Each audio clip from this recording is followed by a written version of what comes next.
Good morning friends, আশা করছি তোমরা সবাই ভালো আছো। আজকে সকালবেলা ঘুম থেকে উঠেই দেখি বাইরের ওয়েদারটা জাস্ট অসাম। ফাল্গুনে ফুরফুরে হাওয়া দিচ্ছে আর ঝরে ঝরে পড়ছে গাছের সব পাতাগুলো। এদিকে মা সকালে কাজকর্ম কমপ্লিট করে এখন বসিয়ে দিয়েছে চা। যেদিন মায়ের ইচ্ছা হয় সেদিনকার একটু চা করে খেয়ে নেয়। চা খেতে খেতে আমার সাথেই গল্প করছিল।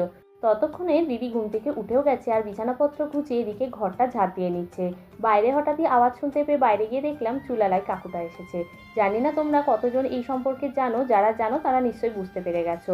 দিদি তাই ঠিকঠাক হিসেব করে সব বুঝে নিচ্ছে। জানি তোমরা হয়তো এটা সম্পর্কে অনেকে খারাপ মন্তব্য করতেই পারো, বাট আমাদের কাছে এটা একটা ছোটোখাটো খুশি বলতে পারো। সকালের কাজকর্ম তো কমপ্লিট হয়ে গেছে, এখন আমি নিয়ে যাচ্ছি খাওয়ার জোজো আর জুনির জন্য। আগেতে ওদের রোজ ঘাসই দিতাম, কিন্তু যেদিন থেকে মাঠের ঘাসগুলো সব কেটে ফেলেছে বাধ্য হয়ে ওদের শাকসবজি দিয়েই সকাল দুপুর রাতের খাবার দিতে হয়। এখন খাবার দাওয়া হয়ে গেছে আর ওদের সাথে একটু খেলাধুলো করে নিলাম, তারপরে ব্রেকফাস্ট করে যেতে হবে বাজারে।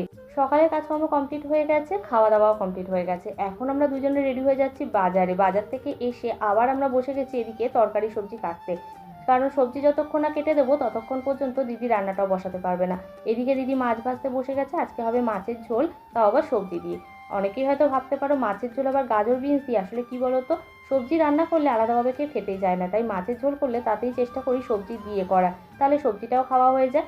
ঘরের সব কাজকর্ম কমপ্লিট হয়ে গেছে, এখন স্নানে যাওয়ার আগে দিদি তাই গাছগুলোকে জল দিয়ে দিচ্ছে। এখন সূর্যের তাপটা এতটাই বেড়েছে যে প্রতিদিন গাছে জল দিতে হয়, তো গাছে জল দেওয়া হয়ে গেলেই বাকি স্নান টান করে কমপ্লিট হয়ে যাবে আজকের দিনটা। দেখা হবে নেক্সট ভিডিওতে, টাটা।